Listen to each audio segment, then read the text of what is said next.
Welcome to the Code of Conduct podcast, where we help children and adults unlock confidence, discipline, and excellence. My name is Amin Tawati. I'm a Jiu-Jitsu black belt. I'm a martial arts educator and the creator of the Code of Conduct program. Today, we're going to talk about confidence. What is confidence, and how can we help children build confidence? The first point I want to talk about is confidence. How do we get confident? Is it something we're born with, or most people think that this person is a natural born leader, he's a natural born fighter, or whatever they work with.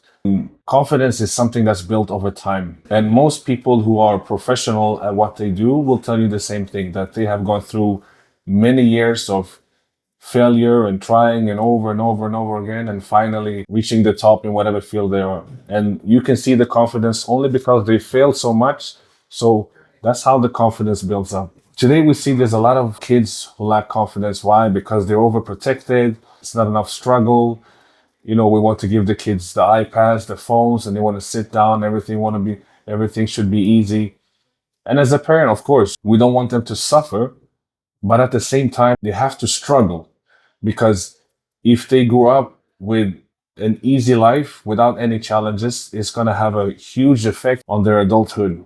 And you can see many adults who haven't struggled in life, they become mentally weak as adults. This is something I've seen only from teaching Jiu-Jitsu now for over 2 decades, that physical confidence translates into mental confidence. Many times we feel physically weak, and I'm not talking about bodybuilding or, lifting weights, but just in general. If you physically weak, then that transfers into, many times it could transfer into mental weakness.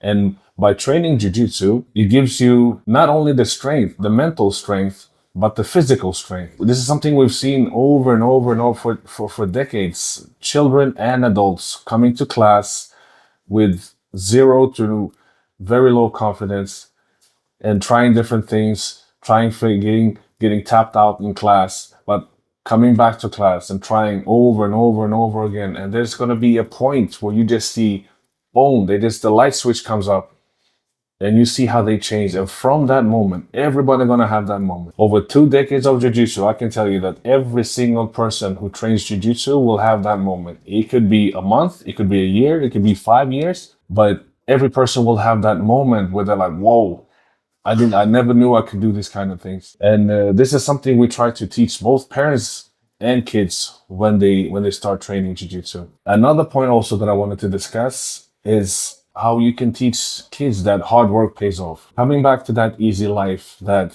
if you do the homework for them, right, you tie their shoes for them, it looks like something very small. But again, as soon as they start getting older and they're used to mommy, daddy doing everything for them, they're going to be mentally weak because they're constantly used to people doing things for them.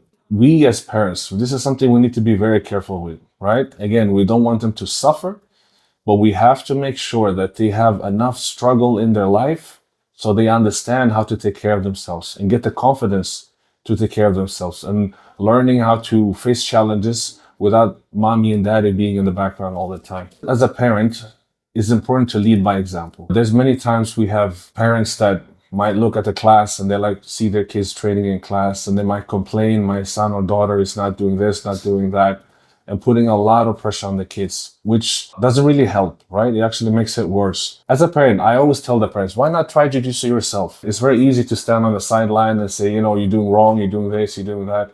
But many times when the parents start training by themselves, they get that feeling of learning how to be in a difficult position, right? Or maybe getting squeezed. And believe me, from that moment, that same parent would never complain on their child again. They will be much more supportive. They come to class together, they train together, they support each other. And that's why I always recommend for the parents as well, like if you want your child to train Jiu-Jitsu, I strongly recommend for you as a parent to start training Jiu-Jitsu as well. Confidence is something that you have to earn. You cannot give confidence. Jiu-Jitsu is a great vehicle to build confidence because you put yourself in very difficult positions. Sometimes it can be overwhelming. There's times where kids might cry because it's very uncomfortable, but this is where the confidence building comes in. Now, let me give you an example. There's many times where a child might cry because they might be in a situation and it's very uncomfortable and they get up and they cry and they want to leave the mat. Now, if you as a parent or as a coach, if you allow that child to leave and go back to mommy and, give her a hug and just leave the class, you have failed. That child is not going to get better confidence out of that. What you can do is to let the kid cry. You allow them to cry, but you tell them to stay on the mat. They can cry as much as they want, but stay on the mat and finish the job. By doing this kind of teaching, the child is going to get confidence that you can't even imagine, but it takes time. And this is also something parents don't acknowledge many times, that it takes time to build confidence. It's not something you get in a month, maybe even 6 months. This is just the first couple of things I wanted to discuss about confidence. If you like this, please subscribe, leave a couple of comments, and share with some other parents who you think might be interested. And I'll see you in the next one, and keep striving for excellence. Peace.